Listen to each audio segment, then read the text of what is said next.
কথা। যখন একটা গ্রামে গোপাল নামের একটা ছেলে থাকতো। ও একদম বেকার ঘুরছিল। 30 বছর বয়সেও সে নিজের মায়ের আয়ে খেত। সেই গ্রামের পাশে রাধা নামের একটি মেয়ে ছাগল চড়াতে যেত। একদিন, একি কোথায় গেল? কখন থেকে খুঁজছি আমি ওকে, কোথাও খুঁজে পাচ্ছি না।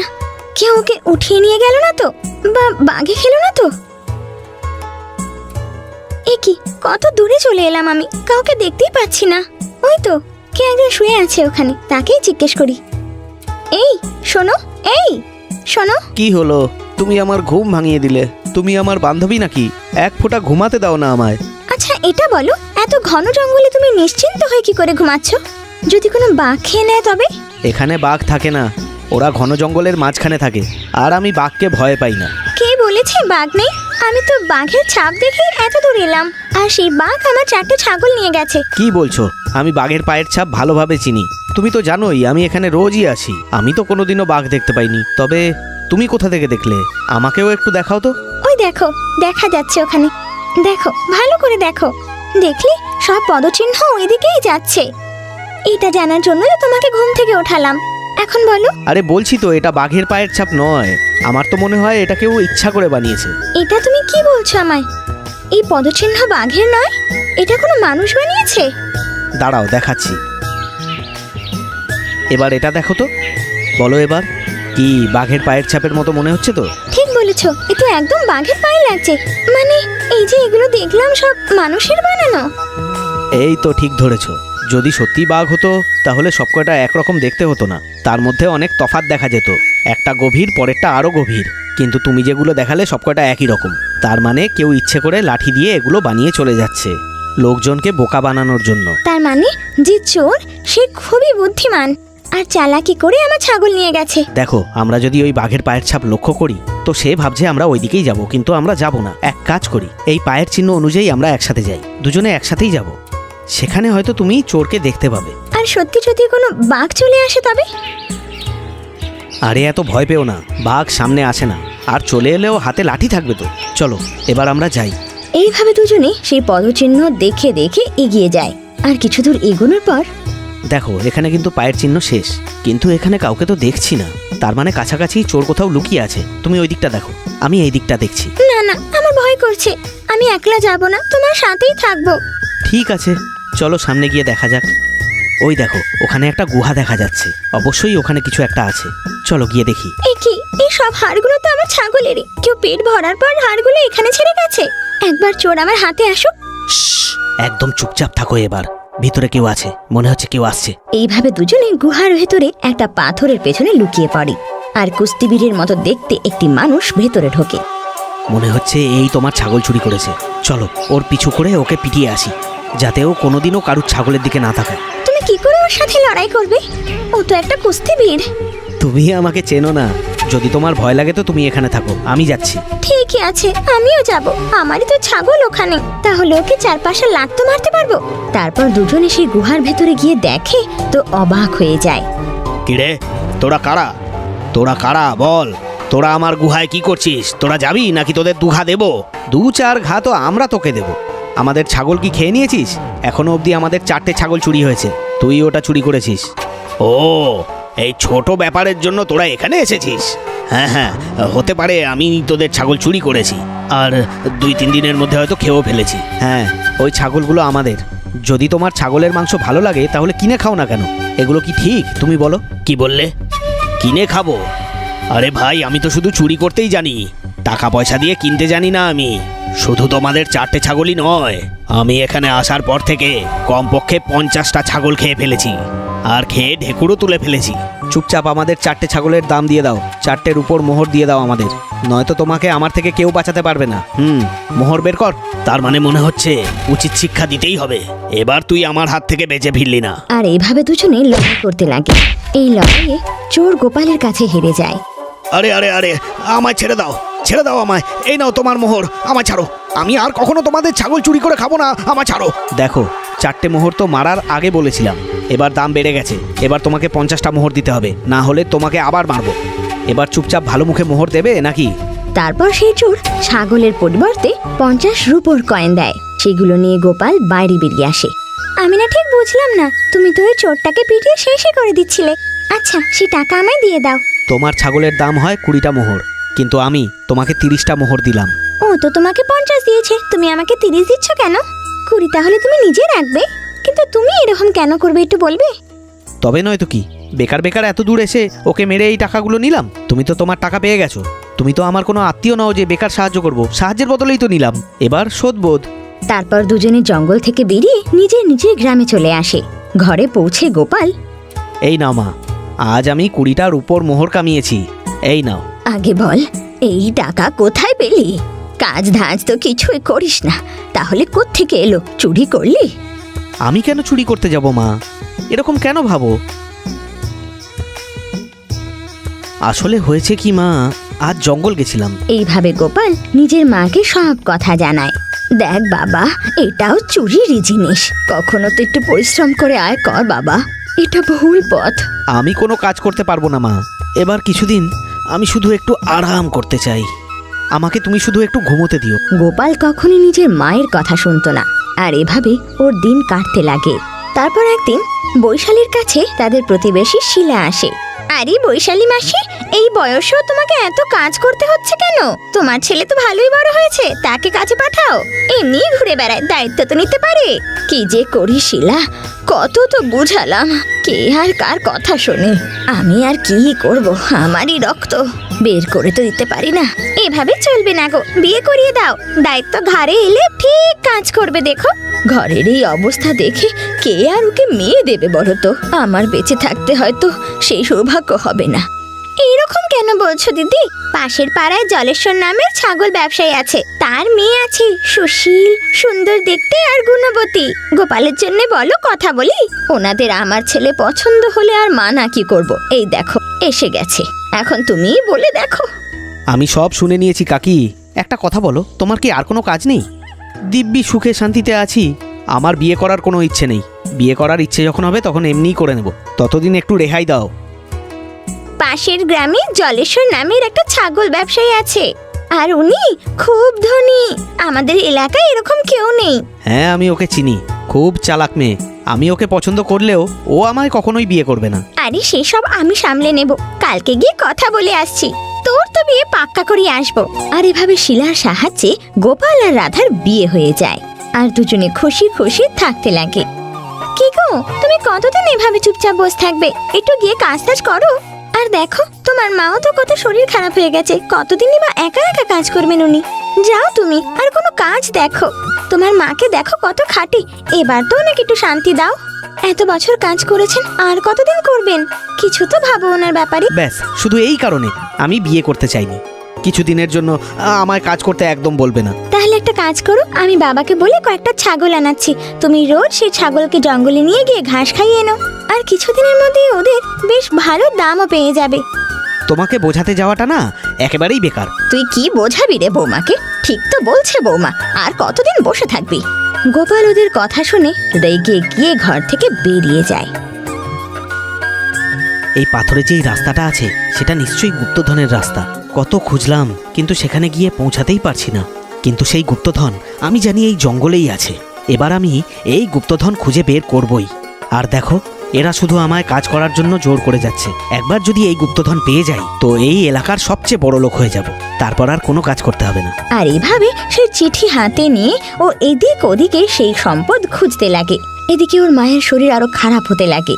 এরকমই একদিন ওদের ঘরে দৌলত রাম আসে আর ওদের বলে, দেখুন দিদি, আমরা তো প্রতিদিন জঙ্গলে গিয়ে কাঠ কেটে নিয়ে আসি। আমাদের হাট্টা কাট্টা ছেলে দরকার, তবে আপনার ছেলে গোপালকে আমরা নিয়ে যাওয়ার জন্য ভাবছিলাম। ওখানে গিয়ে শুধু গাছ কাটতে হবে, আর কাটা গাছগুলো আনার জন্য আমরা কিছু গাধা নিয়ে যাচ্ছি। ওই কাঠগুলোকে শহরে বেচার পর পয়সা ভাগ করে নেব। সেসব তো ঠিক আছে, কিন্তু ছেলেকেও তো জিজ্ঞেস করি যে ও যাবে কিনা। মা, আমি ওনাকে বোঝাবো, আপনারা কালকে জঙ্গল যাওয়ার আগে এখানে আসবেন, আমি ওনাকে আপনাদের সাথে পাঠাবো। তারপর গোপাল সন্ধেবেলায় বাড়ি ফিরে আসে। দেখো, তুমি যদি কাজ করা শুরু না করো, আমি কিন্তু বাপের বাড়ি যাব। এভাবে সারাদিন খালি বসে থাকতে লজ্জা করে না তোমার? এদিকে মায়ের শরীর খারাপ হচ্ছে, তার জন্য তো কত খরচা আছে, এখন ওষুধ কেনারও টাকা নেই। আরে আমিও পয়সা কামাতেই ব্যস্ত ছিলাম। ছাড়ো, তোমাদের বললে তোমরা বুঝবে না, বাদ দাও। আচ্ছা এই কাগজটা দেখো তো। এই কাগজটা কিন্তু একটা গুপ্তধনের নকশা। আমি প্রতিদিন জঙ্গলে গিয়ে এই গুপ্তধনই খুঁজছি। এইসব আজে বাজে কথা। কালকে দৌলতরাম জঙ্গলে কাঠ কাটতে যাবে আর তুমিও যাবে। আমি ওনাকে কথা দিয়েছি, বুঝলে? ঠিক আছে, বলেছিলাম তোমরা আমার কথা বুঝবে না, কিন্তু একদিন আমি ওই গুপ্তধন খুঁজে বের করবই। তুমি কি চাও আমি ওই কাঠুরের সাথে গিয়ে কাজ করি, তাই তো? ঠিক আছে, যাব। কি রে গোপাল, আমাদের সাথে যাবি তো? হ্যাঁ হ্যাঁ, যাচ্ছি। রাধা খাবারের ডিব্বা দিচ্ছে, তারপর যাচ্ছি। আমরা কিন্তু ওখানে অনেকগুলো গাছ কাটবো, আর আমাদের কাঠগুলো কেনার জন্য শহরে অনেক লোকও আছে। আর শোনো, যেই কাঠগুলো কাটবো সেগুলো কিন্তু খুব দামি। আর যতগুলো কাঠ কাটা হবে, মানে সন্ধে অবধি যতগুলো কাঠ কাটবো তারই দাম পাবো। চলো গিয়ে দেখি বিকেল অবধি কতগুলো টাকা পাওয়া যায়। যদি বেশি টাকা পাই তাহলেই কাল থেকে যাব, না হলে কিন্তু যাব না। এইভাবে সবাই মিলে জঙ্গলে কাঠ কাটতে যায় আর কাঠ কাটার জন্য তৈরি হয়। গোপাল শোনো, তুমি ওই গাছটা কাটবে, আমরা ওইদিকে চললাম। বাপরে কি শক্ত কাজ, খুব কষ্ট হচ্ছে। এত বড় বড় গাছ কাটতে হবে, এরা কতই না পরিশ্রম করে। আমার তো হাল খারাপ হয়ে যাবে, আমার দ্বারা হবে না। কি হলো গোপাল, কাজ কিরকম লাগছে? পরিশ্রম করলেই ফল পাবে, কিছুদিন করলে পরেই এর অভ্যেস হয়ে যাবে। ওই কষ্ট করলেই কেষ্ট পাওয়া যায় আর কি, ধীরে ধীরে হয়ে যাবে। ঠিক আছে, করো তাহলে। বিকেল অবধি অনেকগুলো কাঠ কেটে জড়ো করতে হবে। বিকেল অবধি তোমাদের থেকে বেশি গাছ কাটা হয়ে যাবে, ঠিক আছে? যাও এবার নিজের কাজ করো। আর বিকেলের মধ্যে কাটা সমস্ত কাঠ ওরা গাধায় চড়িয়ে দেয়। এই নাও গোপাল, তোমার পরিশ্রমের টাকা নাও। এ কি, এত পরিশ্রম করার পর এই টাকা? এ তো নেব না। আচ্ছা ঠিক আছে, চলো নিয়েই নেই, দাও যা আছে। আর এইভাবে ওরা রোজ কাঠ কাটার জন্য জঙ্গল যেতে লাগে। একদিন কাঠ কাটার সময় এ কি, দেখে তো মনে হচ্ছে ভয়ঙ্কর বৃষ্টি হবে। এই নাও, শুরুও হয়ে গেল। আরে বাপরে, এত ভয়ঙ্কর বৃষ্টি! আরে বাপরে, এবার তো গাছ পড়তেও শুরু করে দিয়েছে। এই সময় তো গাছের নিচে থাকাটাও আমাদের উচিত নয়। চলো চলো, তাড়াতাড়ি কোনো একটা খোলামেলা জায়গায় যাই। ওরা ওখান থেকে চলে যেতে লাগে। দেখো, ওইদিকে আমি একটা রাস্তা দেখতে পাচ্ছি, চলো ওই দিক দিয়ে যাই। আর রাস্তায় ওরা একটা গুহা দেখতে পায়। এখানে একটা গুহা দেখছি, বৃষ্টি থামা অবধি আমরা এখানে থেকে যাই। চলো যাই। আমি তো এই গুহাটা আগে কখনো দেখিনি, তুমি কখনো দেখেছো? না না, আমিও তো এই গুহাটা প্রথমবারই দেখছি। যা বাবা, এখনই তো সন্ধে হয়ে গেল, বৃষ্টিও খুব জোরে পড়ছে আর খুব ঠান্ডাও লাগছে। আমাদের বোধহয় আগুন জ্বালাতে হবে। তোমরা এক কাজ করো, এই যতগুলো কাঠ আছে সব কটাকে এক জায়গায় করো। ঠান্ডার হাত থেকে বাঁচার জন্য কিছু কাঠ নিয়ে আগুন লাগিয়ে দেয়। মনে হচ্ছে এই কাঠগুলো যথেষ্ট নয়, গিয়ে আর একটু কাঠ নিয়ে আসি। এখান থেকে অদ্ভুত একটা আওয়াজ আসলো মনে হলো। দলাত কাকু, এখানে একটু দেখো তো, অদ্ভুত শব্দ হচ্ছে। তুই একদম ঠিক বলেছিস, ওইদিকে একটু সরে যা তো। এখানে বোধহয় একটা গর্ত দেখা যাচ্ছে, সেই জন্যই এরকম অদ্ভুত আওয়াজ আসছে। চলো আমিও একটু সাহায্য করি, দুজনে মিলে খুঁজবো। আর যখন ঘোরার পর ওরা একটা বড় গর্ত পায়। কাকা, এখানে একটা বড় গর্ত দেখা যাচ্ছে, ভিতরে কিছু কলসিও দেখা যাচ্ছে। বাইরে বের করে দেখবো নাকি? মনে হচ্ছে গুপ্তধন এখানেই আছে, কিন্তু ভিতরে যাওয়া তো বেশ মুশকিল মনে হচ্ছে। চলো একটা কাজ করা যাক, তোমাকে এই দড়ি বেঁধে নিচে পাঠাচ্ছি। তুই নিচে গিয়ে দড়ি দিয়ে কলসিগুলো বেঁধে দিস, তারপর তোকে আমরা টেনে তুলে নেব, তারপর দেখবো কি আছে। আচ্ছা আমি রাজি, তুমি এক কাজ করো, আমাকে দড়ি দিয়ে বেঁধে নিচে পাঠাও। তারপর ওরা গোপালকে রশিতে বেঁধে সেই গর্তে নিচে নামায়। গোপাল গর্তে নেমে সেখানে ছোট্ট ছোট্ট কলসি দেখতে পায়। কাকা দেখো তো, এখানে তো অনেকগুলো কলসি রাখা রয়েছে, এর ভিতরে অনেকগুলো রূপোর টাকাও রয়েছে। আমি এগুলো দড়ি দিয়ে বেঁধে দিচ্ছি, তোমরা টেনে তুলে নাও। দেখো, অনেক দামি রূপোর মোহর রয়েছে। ওই গোপাল উপরে চলে আসলে ভাগ চাইবে, তাই ওকে গর্তেই ফেলে রাখি, তাহলে ওকে একটা কানা করিয়েও দিতে হবে না। ভিতরে রূপোর মোহর তো ছাড়ো, খাবার জল কিছুই পাবে না, তারপর একসময় মরে যাবে। কাকা, কলসি শেষ হয়ে গেছে, এবার আমাকে টেনে তোলো। কাকা, শুনতে পাচ্ছ নাকি? তাড়াতাড়ি করো, কাঠগুলো ফেলে কলসিগুলো রাখো, তারপর সেগুলোকে গাধার সাথে বেঁধে দাও। এইভাবে ওরা রূপার সেই কলসিগুলোকে গাধার উপর চড়িয়ে দিয়ে বেরিয়ে আসে। কাকা, শুনতে পাচ্ছ? কোথায় গেলে? ওরা আমাকে ধোকা দিয়েছে, রূপোর মোহরগুলো নিয়ে আমাকে এই অবস্থায় ফেলে চলে গেছে। উপরে ওঠার জন্য তো দড়ির প্রয়োজন হবে, এবার কি করি? পরের দিন ওরা গোপালের ঘরে গিয়ে ওদের বলে, দেখুন বৈশালী দিদি, কালকে জঙ্গলে খুব বৃষ্টি হয়েছে। আপনার গোপাল নদীতে ভেসে গেছে। ওখানে অনেক বড় নদী ছিল, আর ওই নদীতে যে পড়ে যায় সে কখনো ফিরে আসে না। আমরা অনেক চেষ্টা করলাম কিন্তু ওকে বাঁচাতে পারলাম না। এইভাবে দৌলতরাম মিথ্যে কথা বলে চলে যায়। বৈশালী আর রাধা এতে খুব দুঃখ পায়। মা, এই দৌলতরামের কথা শুনে আমার সন্দেহ হচ্ছে কিছু গড়বড় আছে। বন্যায় ভেসে যাবে এত দুর্বল নন উনি, আমি জানি নিশ্চয়ই অন্য কিছু হয়েছে। আমাদের দেখতে হবে, আমি একবার জঙ্গলে যাব। কিন্তু মা, তুই এত ঘন জঙ্গলে একলা যাবি? এত বড় জঙ্গলে তুই মা কোথায় খুঁজবি ওকে? চিন্তা করো না মা, আমি আগে ছাগলদের ঘাস খাওয়াতে জঙ্গলে নিয়ে যেতাম। আমি জঙ্গলের সব রাস্তা ভালো করে চিনি, তুমি চিন্তা করো না, আমি ঠিক থাকবো। সেই জায়গাটাও জানি যেখানে ওরা গাছ কাটতে যায়, আর আমি আমার সাথে জঙ্গল চিনি এমন কাউকে নিয়ে যাব। তুমি চিন্তা করো না, আমি তোমার ছেলেকে আমার সাথে নিয়েই তবে আসবো। কিন্তু মা, আমার খুব ভয় করছে। তুই একটা কাজ করিস, তোর বাবাকে এসব জানিয়ে তারপর যাস। না মা, আমার বাবাকে তুমি এসব বলো না, না হলে উনি খুব চিন্তা করবেন। তুমি চিন্তা করো না, আমি আমার স্বামীকে সাথে নিয়েই ফিরবো। তারপর রাধা নিজের স্বামীকে খুঁজতে খুঁজতে সোজা দৌলতরামের ঘরে যায়। দাদা, আপনি তো বললেন আমার স্বামী মারা গিয়েছে, কিন্তু কি তার শরীরটাও আমি পাবো না? দেখো মা, আমার অনেক বড় বান ছিল, গোপাল তো ওই বানের জলের সাথে ভেসে বেরিয়ে গেছে। আমার তো মনে হয় ও গিয়ে হয়তো বড় নদীতে পড়ে গেছে। ঠিক আছে, তাহলে আমি একবার জঙ্গলে গিয়ে দেখতে চাই। এতে কি আপনি আমার কোনো সাহায্য করতে পারেন? না মা, আমরা তো গাছ কাটার কথা ছেড়েই দেবো ভেবেছি, অন্য একটা কোনো কাজ শুরু করতে হবে। আর দৌলতরামের সাথে দেখা করার পর রাধা সোজা জঙ্গলের দিকে যায়। এর মানে নিশ্চয়ই ওরা মিথ্যে কথা বলছে। গোপালের গায়ে অনেক শক্তি, আর দৌলতরাম ওর সামনে দাঁড়াতে চাইছে না, এই জন্য ওর ভয়ে ও এখানে এলো না। নিশ্চয়ই এর পেছনে কোনো কারণ রয়েছে। এই রাস্তা তো আমি চিনি, কিন্তু এখানে ওর তো কোনো ছায়াও দেখতে পাচ্ছি না। আমি গাছ কাটার জায়গা পাশে, সেখানে গিয়ে দেখি আমি। তারপর রাধা আরো কিছু দূর জঙ্গলের ভেতরে যায়, যেখানে জঙ্গল আরো গভীর। এখানে কিছু গাছ কাটা দেখতে পাচ্ছি, তার মানে ওরা এখানে কাজ করত। নিশ্চয়ই ওদের মাঝখানে কোনো কথা কাটাকাটি হয়েছিল, খোঁজ লাগাতে হবে। তারপর রাধা আরো কিছু দূর এগিয়ে যায়, কিন্তু এগোনোর পরই ও খুব ক্লান্ত হয়ে এক জায়গায় বসে পড়ে। কিছুই তো দেখতে পেলাম না এখানে, তার মানে ওরা কাজ করার জন্য নিশ্চয়ই অন্য কোথাও গিয়েছিল। আমি এখন একটা কাজ করি, যে সেই ছাগল চুরি করা দাদাটার কাছে যাই, যদি উনি কিছু বলতে পারেন। তারপর রাধা সেই ছাগল চুরির লোকটার কাছে যায়। কি ব্যাপার বলো, আবার তোমার ছাগল খোয়া গেল নাকি? এদিকে এলে কেন? এবার কিন্তু আমি ছাগল চুরি করিনি, বলে দিলাম। আমি সেই জন্য আসিনি দাদা, আমার তোমার একটা সাহায্য দরকার। তারপর রাধা সব কথা জানায়। কি? তুমি কি বলছো গোপাল বানের জলে ভেসে গেছে? এই কথাটা তো আমি ঠিক মেনে নিতে পারলাম না। ওরাই নিশ্চয়ই কিছু করেছে। ওই দলাতরামকে ধরে 2 চাপকানি দাও, সব বলে দেবে। কিন্তু প্রমাণ ছাড়া তো আমরা কিছুই করতে পারবো না তার, তাই না? আমি পুরো জঙ্গল খুঁজে এলাম তাকে, কিন্তু কোথাও পেলাম না তাকে আমি।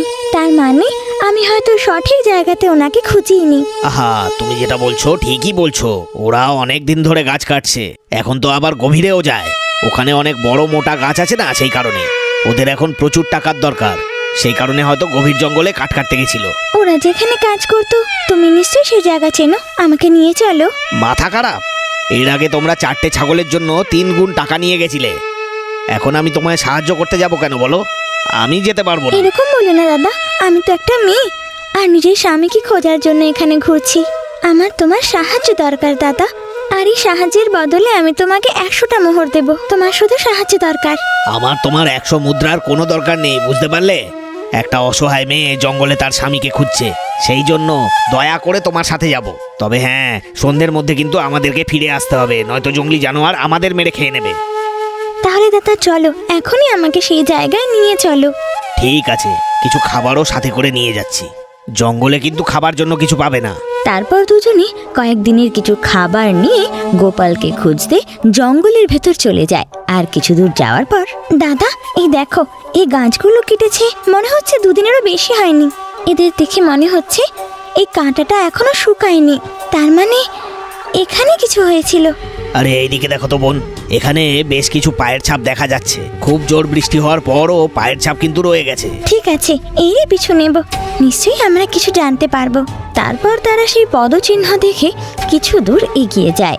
এত দূর তো ওরা একসাথে এসেছিল, এখন যদি বন্যায় গোপাল ভেসে গিয়েছে, তো বন্যায় ওদেরও ভেসে যাওয়া উচিত ছিল। তো বন্যার জলে শুধু গোপাল কেন ভেসে গেল? আচ্ছা একটা কথা বলো, ওদের সাথে কি কোনো গাধাও ছিল, নাকি সেগুলোও ভেসে গেছে, নাকি ওরা বলেছে সেগুলোও ভেসে গেছে? কই না তো, ওদের গাধা তো ওদের ঘরের কাছেই বাঁধা রয়েছে এখনো। তার মানে ওই চোর চামুন্ডাগুলো নিশ্চয়ই গোপালের সাথে কিছু করেছে। আরে এইদিকে দেখো, এই গাছের পিছনে তো একটা রাস্তা দেখতে পাচ্ছি। ঠিক বলেছো, বাইরে থেকে তো এই গুহার রাস্তা দেখাই যাচ্ছিল না। চলো ভেতরে গিয়ে দেখি। ওই দেখো, ওইদিকে একটা গুহা দেখা যাচ্ছে, ওরাও হয়তো সেখানে গেছিল। চলো। তারপর দুজনে সে গুহার ভেতর ঢুকে পড়ে। এই দেখো, এখানে কেউ কাঠ পুড়িয়েছিল, তাও আবার সদ্য কেউ। তার মানে এখানে কেউ কাঠ জ্বালিয়েছিল। আমার তো মনে হয় কিছু একটা হয়েছে। ওই দেখো, কিছু খোঁড়ার আওয়াজ আসছে। এখানে এত বড় গর্ত কিসের? তার মানে এর ভিতরে কেউ আছে। গোপাল আবার এর ভিতরে নেই তো, কিন্তু দেখা তো যাচ্ছে না। বাবা, দেখে তো বেশ গভীর বলে মনে হচ্ছে। শোনো, আবার কিছু খোদারও আওয়াজ পাওয়া যাচ্ছে। এর মানে হলো গোপালকে দৌলত রাম আর ওর বন্ধুরা এখানে ধাক্কা মেরেছে। গোপাল, গোপাল! হ্যাঁ, কে ওখানে? আরে রাধা, তুমি ওখানে? আমাকে খুঁজতে এখানে চলে এলে? ভগবানকে ধন্যবাদ জানাই তুমি এখনো বেঁচে আছো। তুমি দাঁড়াও, আমি রশি দিচ্ছি, ওটা ধরে উপরে উঠে এসো। না না, আমি উপরে যাব না, তোমরা নিচে আসো, তোমাদের কিছু দেখাতে চাই। তুমি আগে উপরে তো এসো, কালকের থেকে কিছু খাওনি তুমি। তোমার জন্য খাবার এনেছি, আগে উপর উঠে এসে খেয়ে নাও। এভাবে গোপাল সেই দড়ির সাহায্যে উপর উঠে আসে। ওই দলাতরাম আর ওর সম্বন্ধী আমাকে এই গর্তে ফেলে চলে গেছে জানো। যদি ওদের একবার পাই না, তো দেখাবো মজা। এসব কথা পরে বলো তুমি, আগে কিছু খাবার খেয়ে নাও, সুস্থ হয়ে নাও। গোপাল খাবার খাওয়ার পরে, আমি ওকে বিশ্বাস করেছিলাম, কিন্তু ওই দলাতরাম আমাকে গর্তে ফেলে চলে গেল। তোমাকে গর্তে ধাক্কা দিয়ে ওনাদের কি ভালো হতো? আমাকে একটু খুলে বলো তো যে এখানে হয়েছেটা কি। তারপর গোপাল রাধাকে সব কথা জানায়। তার মানে সব সোনা রূপো চাঁদি এখান থেকে লুট করে নিয়ে গেল, আর ওখানে গিয়ে আমাদের বললো তুমি বন্যায় ভেসে গেছো। কিন্তু আমার সন্দেহ হয়, আর তাই আমি খুঁজতে আসি। খুব ভালো করেছো এসে, কিন্তু এই চোর আবার এলো কেন তোমার সাথে? এ আবার কোনো চুরি করেছে নাকি? আরে না না গো, গঙ্গু দাদা তো আমার সাথে এসেছে আমাদের সাহায্য করতে, আর দেখো খাবারও উনি এনেছেন। আমরা ওনাকে বড় চোর ভেবে ভুল করেছিলাম। আরে ওইসব ছাড়ো, তুমি একটা কথা বলো, তোমাকে বাইরে বের করার আগে এই গর্তের ভিতর থেকে খোঁড়ার আওয়াজ আসছিল কেন? কি করছিলে ওখানে তুমি? আমাদেরও বলো, আমরা শুনি। ও হ্যাঁ, এখন আমাদের অনেক কাজ করতে হবে। আমার সাথে সাথে আপনিও এই গর্তে নেমে ভিতরে গিয়ে দেখুন তো। তারপর তিনজনে দড়ি ধরে নিচে নেমে যায়। আমার তো অদ্ভুত লাগছে, দেখো ওদিক দিয়ে আলো আসছে। চলো একবার সেখানে গিয়ে দেখি। আমার তো মনে হয় ওই পারে আরো বেশি গুপ্তধন রয়েছে। আমার কাছে যে কাগজটা ছিল তার রাস্তা মনে হচ্ছে এটাই। তোমার কাছে কাগজ আছে? আচ্ছা, এটা কি সেই কাগজটা যেটা তোমার কাছে সবসময় থাকতো? কিন্তু দৌলতরাম তো সব নিয়ে গেছে, তো সেখানে কি করে থাকবে? ওরা যেটা নিয়ে গেছে সেগুলোর উপর মোহর, সেগুলো আমি কি করে নেব আমি জানি, তার চিন্তা করো না। তবে মনে হচ্ছে এখানে আরো গুপ্তধন রয়েছে। দেখো গাঙ্গু, তুমি যদি আমাদের সাহায্য করো তো সেই গুপ্তধনের ভাগ কিন্তু পাবে। ওই গুপ্তধনের অর্ধেক ভাগ যদি আমায় দিতে রাজি থাকো, তবেই কিন্তু আমি তোমাদের সাহায্য করতে রাজি। ঠিক আছে, কিন্তু গিয়ে আগে তো দেখি কি আছে, তাই না? চলো, পাথরটা সরিয়ে দেখো। তারপর সবাই মিলে সেই গুহার দেওয়ালে গর্ত করে। ওই দেখো, ওইদিকে একটা রাস্তা দেখা যাচ্ছে, চলো ওইদিকে যাই। দেখো, একদম এটা কাগজের রাস্তার মতনই দেখতে লাগছে। তার মানে আমরা গুপ্তধনের কাছে চলে এসেছি। আচ্ছা আচ্ছা, ঠিক আছে, যে কাগজে লেখা অনুযায়ী রাস্তা ঠিক যাচ্ছি, কিন্তু তবুও আমাদের সাবধান থাকতে হবে। এখানে তো কাউকে দেখতে পাচ্ছি না আমি, যদি কোনো পশু এসে যায়। তুমি ভয় পেও না রাধা, চুপচাপ আমার সাথে চলো। ওই দেখো, ওখানে একটা গুহা। তারপর ওরা সেই গুহায় ঢোকে, যেখানে ওরা 10টা কলসি পায়। এগুলো তো কালকের কলসিগুলোর মতনই দেখতে লাগছে। তার মানে এর মধ্যেও রূপোর মোহরই রয়েছে। চলো তাহলে খুলেই দেখি আমরা। তারপর রাধা সেই কলসির মুখ খুলে দেয়, আর সেখান থেকে একটা সাপ বেরিয়ে আসে। রাধা ভয় পিছিয়ে যায়। ভয় পেও না, ও চলে যাবে। এই দেখো, এগুলো তো সোনার মোহর, তার মানে এর পরের কলসিতেও সোনার মোহর রয়েছে। ওহ বাবা, এতদিন পর আমি গুপ্তধন পেলাম। ওই দলাতরাম আর ওর সাথী মিলে আমাকে এই গুহায় ছেড়ে রেখে দিয়ে ভালোই করেছে। সেই কারণেই তো বড়রা বলে না, এই যে যা হয় তা ভালোর জন্যই হয়। আরে এটা তো বেশ ভালোই হলো। প্রথমে আমাদের হাড়িগুলো উপরে পাঠাতে হবে, আর রাতও হতে চললো, তাড়াতাড়ি করো। হ্যাঁ, এত রাত হয়ে গেছে, এত ভারী জিনিস নিয়ে বেশি দূর যেতে পারবো না। বাইরে আবার জঙ্গলি জানোয়ারেরও ভয় রয়েছে। আজকের রাতটা বরং আমরা এখানেই কাটাই। আচ্ছা, ঠান্ডা লাগছে তো আগুন জ্বালি নাকি? এখনই ঠান্ডা লাগছে, রাতে তো আরো লাগবে। আচ্ছা, তার মানে আমাদের আজকে রাত্রে এখানেই থাকতে হবে? কিছু করারও তো নেই আমাদের। কিন্তু এই কলসিগুলো আমাদের সাথে তিনজন উঠিয়ে কি করে নিয়ে যাব? যে কোনো ভাবেই হোক আমাদের এই কলসিগুলোকে আমার গুহা অবধি পৌঁছাতেই হবে। তারপর তোমরা তাড়াতাড়ি গ্রামে গিয়ে গাধা নিয়ে এসো, তাহলে সহজেই আমরা এই কলসিগুলো নিয়ে যেতে তোমার পারবো। কথা তো একদম ঠিক দাদা, কিন্তু আমাদের কাছে তো কোনো গাধা নেই। আর যদি তুমি কলসি নিয়ে চলে যাও? আমি না কোনোদিন কারুর সোনা চুরি করেছি, না কারুর পয়সা, বুঝলে? আমি কেবল খাওয়ার জন্য ছাগল চুরি করতাম। যদি তোমার আমার উপর এতই সন্দেহ, তো তোমাদের মধ্যে একজন কেউ আমার সাথে থেকো। এত বড় কাজ করছি, একসাথে তো করতেই হবে। এই বিশ্বাসটা আমার কালকেই হয়েছিল যে তুমি একটা ভালো লোক। তাই জন্য তো এত দূরে আপনি আমার সাথে এসেছেন আমাকে সাহায্য করতে। তাই তখনই বুঝতে পেরেছিলাম যে আপনি খুব ভালো লোক। তারপর তিনজন সেই রাতে সেখানেই থেকে যায়। আর পরের দিন সোনার সেই কলসগুলোকে থাকার গুহা অবধি নিয়ে আসে। দেখো রাধা, আমি আর গাঙ্গু এখানে থাকছি, তুমি যাও আর যা বলেছি তাই করো গিয়ে। এটা করলে ওনাদের সন্দেহ হবে না তো? আর তারা কি আমার সাথে আসবে? অবশ্যই আসবে, যা বলেছি তাই করো। এই নাও, এর মধ্যে কিছু সোনার মোহর আছে, এটা তুমি ওদেরকে দেখিও, তাহলে তারা তোমার কথায় বিশ্বাস করবে। ঠিক আছে, এবার তুমি যাও। আর তারপর রাধা দুটো গাধা আনার জন্য গ্রামের দিকে যায়। প্রথমে গিয়ে শাশুড়ি মাকে সব কথা জানায়। বাহ বৌমা, এটা তুই খুব ভালো খবর শুনিয়েছিস। দেখলি দৌলতরাম কি মিথ্যে কথা বলে গেল আমাদেরকে। বিশ্বাসঘাতক কোথাকার, আসুক একবার আমার সামনে। মা, তুমি চিন্তা করো না, আমরা ওদের শাস্তি দেওয়ার সম্পূর্ণ ব্যবস্থা করে রেখেছি। আমি তো এখানে এসেছি ওদের নিয়ে যাওয়ার জন্য। তুমি শুধু ওদেরকে কিছু বলো না। আচ্ছা মা, যেমন তুই বলিস। আচ্ছা বল, তুই ফিরত কখন যাচ্ছিস? তুমি চিন্তা করো না, ওদের কাছে খাবার আছে, আর এখানে আমি একটা কাজ সারবো। এরপর সেখান থেকে রাধা সোজা দৌলতরামের বাসায় যায়। আরে দৌলতরাম দাদা, আমার স্বামী বেঁচে আছে আর তোমাকে ধন্যবাদ জানিয়েছে। কি? গোপাল এখনো বেঁচে আছে? তার মানে তুমি আমার ব্যাপারে সব জেনে গেছো? কিন্তু ও আমাকে ধন্যবাদ বলতে বললো কেন? হ্যাঁ দাদা, তুমি যদি ওকে ধাক্কা দিয়ে না ফেলতে তাহলে আমরা তো সেই সোনার কয়েন পেতামই না। কি? এইসব তুমি কি বলছো? সোনার মোহর? তাও নাকি কলসি ভরে? এতগুলো গুপ্তধন ওখানেই পেয়েছে নাকি?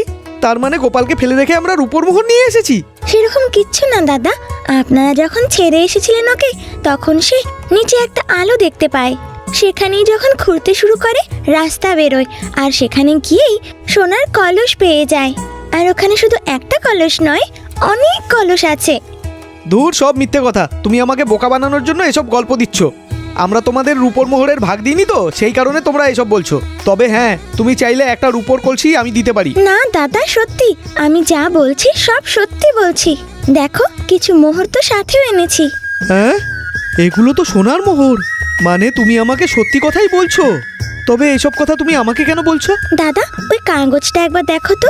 ওই রাস্তাতে গিয়েই তো সোনার কলস পেয়েছি, হয়তো আরেকটু গেলে হীরের কলস পেয়ে যাব আমরা। কিন্তু একটা মুশকিল আছে, সেখানে যাওয়া খুব বিপজ্জনক। তাই তো তোমার সাহায্য দরকার আমার। এই জন্যই তো এসেছি আপনার সাহায্য পেতে। তার মানে তুমি বলতে চাইছো ওর থেকে আরো বেশি দূরে গেলে আমরা হীরের গুপ্তধন পাবো? ঠিক আছে, আমি তোমাদের সাহায্য করব, কিন্তু তাতে আমি কি পাবো? পুরো সম্পদের অর্ধেক পাবে তুমি। তুমি তোমার লোকদেরকে নিয়ে এসো, আর তোমার গাধাদেরও। আর মনে করে জঙ্গলে অশ্বত্থ গাছের নিচে এসো, সেখানে গোপাল থাকবে। সময় মতো এসো, কিন্তু গোপাল তোমার অপেক্ষা করবে। ঠিক আছে, তাহলে ওই গাছের তলাতেই দেখা হবে। তুমি যাও, তোমার ওপর আমার বিশ্বাস আছে। কিন্তু হ্যাঁ, আমার বিশ্বাস আছে যে তোমরা কিছু করবে না। দেখো দৌলত দাদা, সেই কলস যদি পাই তাহলে আমাদের থেকে বড় লোক আর কেউই হবে না। এইভাবে রাধা দৌলতরামকে নিজের সাথে যাওয়ার জন্য রাজি করিয়ে নেয়। দেখো গোপাল, দৌলতরাম দাদা এক্ষুনি আসলো বলে সাবধানে থেকো কিন্তু। এবার ওর কোনো চালাকি চলবে না, আমাকে মারতে চেয়েছিল না? ততক্ষণে দৌলতরাম নিজের লোকজন আর গাধা নিয়ে চলে আসে। দেখো গোপাল, যা হয়েছে তার জন্য ক্ষমা করে দাও। ওই রূপোর কলসিগুলোকে টানার পর ওখানে একটা বাঘ এসে গেছিল। আমরা ওগুলো ফেলে রেখে পালিয়ে গেছিলাম। আমরা তোমাকে ওখান থেকে নিয়ে আসার জন্য ভাবছিলাম, কিন্তু ততক্ষণে তোমার বউ চলে এলো। ওইসব বাদ দিন না কাকা, আর আমি তো কিছু মনেও করিনি। এখন তো আমাদের একটা কাজই করতে হবে, যে কোনোভাবে হীরের গুপ্তধন খুঁজতে হবে। আমরা সবাই মিলে ভাগ করে নেব। সত্যি ওই হীরের খনি আছে তো? আমার তো একদমই বিশ্বাস হচ্ছে না। কেন হচ্ছে না? প্রথমে রূপোর গুপ্তধন পাওনি নাকি? এটা ভেবে দেখো। তারপর আমি সোনার গুপ্তধন খুঁজে পেলাম। এই দেখো, এই কলসিটা পুরো সোনার মোহরে ভরা, তাই না? হ্যাঁ, বাপ রে, এতগুলো সোনা আমি তো আমার জীবনে কখনোই দেখিনি। এবার কি করতে হবে তাড়াতাড়ি বলো। যদি হীরের গুপ্তধন খুঁজে বের করতে হয় তাহলে এই রাস্তা দিয়ে যেতে হবে, কিন্তু ওখানে আরেকটা গুহা আছে। ওখানে পৌঁছানোর পর যদি আমরা ভালো করে খুদে দেখি তাহলে অবশ্যই হীরের গুপ্তধন দেখতে পাবো। ঠিক আছে, তোমার হাতে যেই কাগজটা আছে সেটাই রাস্তা দেখাচ্ছে তো, তাহলে আর অপেক্ষা কিসের, চলো যাওয়া যাক। তারপর ওরা গোপালের বলে দেওয়া রাস্তা অনুযায়ী এগোতে লাগে। এখানে আমার একটু ভয় ভয় করছে, কারণ আমি এখানে কোনোদিন আসিনি না। এখানে কোনো রাস্তাও দেখতে পাচ্ছি না। কিন্তু কাগজ তো তাই বলছে, সামনে ঘন জঙ্গল দেখা যাচ্ছে, আর তাছাড়া আগে গেলেই তো জানতে পারবো। চুপচাপ চলতে থাকো এবার। হ্যাঁ, ওই দেখো একটা গুহা দেখা যাচ্ছে, চলো ওইদিকে যাই। তারপর সবাই সেই গুহার ভেতর ঢোকে। দাঁড়াও, আমাদের হয়তো এখানেই খুঁজে দেখতে হবে। আরে, এই পাথরটা তো বেশ ভারী, এটাকে বাইরে বের করা তো বেশ কঠিন। ঠিক বলেছ, সেই কারণেই তো কাকাকে ডেকেছি। যদি আমরা 4 জন মিলে এটাকে ভাঙি তাহলে তো এটা ভাঙা যাবে, তাই না? এবার তাড়াতাড়ি ভাঙো এটা। তারপর সবাই মিলে সেখানে অনেক বড় গর্ত খোঁড়ে। আর তারপর দলাত কাকা, আমার খুব খিদে পাচ্ছে, এক কাজ করবে, আমি আর গাঙ্গু খুঁজতে থাকি, এর মধ্যে তোমরা দুজন গিয়ে খেয়ে চলে আসো। তোমরা আসলে আমরা খেতে যাব। রাধা, একবার দড়ি ফেলো তো। ঠিক আছে, আমাদের একটু সময় দাও, আমরা তাহলে খেয়ে আসি, তোমরা খুঁজতে থাকো। তারপর দৌলতরাম আর ওর সাথী সেখানে বসে খাবার খায়, আর খাবার খাওয়ার পর আবার গর্তে কাজ করতে চলে যায়। আহ, এত বড় গর্ত খুঁড়ে ফেললাম আমরা, ঠিক জায়গায় আমরা খুঁজছি তো গোপাল? আরে বল ভাই। কাগজটা তো রাস্তা ঠিকই বলেছে, এই হিসাবে তো ঠিক জায়গাতেই খোঁড়া হচ্ছে। এখানে অনেক হিরে লুকোনো রয়েছে। ঠিক আছে, তোমরা খেয়ে চলে আসো, ততক্ষণ আমরা খুঁজতে থাকি। তারপর গোপাল আর গাঙ্গু রশি ধরে ওপরে উঠে আসে। এত সময় হয়ে গেল, এরা এখনো ফিরে এলো না কেন? কোথায় গেল রে ভাই? গোপাল, ওই গোপাল! আরে বাপরে, এত বড় বড় সাপ, তাও আবার এইদিকেই আসছে। একটা নয়, 4-4টে সাপ আসছে এদিকে। ওখান থেকে বেরোনোর কিছুক্ষণ পরে এতক্ষণে তো ওরা সাপের কামড়ে মারাও গেছে হয়তো, আমাকে মারতে চলেছিল। বেঈমান, আমার কথাতেই টাকাগুলো পেয়েছিল। আচ্ছা, আরেকটা কথা বলি, ওই গর্ত থেকে দড়ি ছাড়া বেরোনো অসম্ভব ব্যাপার। আমরা যেই সাপগুলো ছেড়েছিলাম সেগুলো যদি কামড়ায় না, তো ওরা তৎক্ষণাৎ মারা যাবে। আর ওদের তো এই গ্রামে খোঁজার মতো লোক নেই, কি বুঝলে? আর কালকে আমরা গিয়ে ওই গর্ত মাটি দিয়ে ভরে দেবো। তারপর ওরা ঘরে পৌঁছায়, আর ওদের পাওয়া সেই সোনার মোহর দিয়ে গোপাল একটা সুন্দর ঘর বানায়, আর সেখানে মা আর বউয়ের সাথে খুশি খুশি থাকতে লাগে।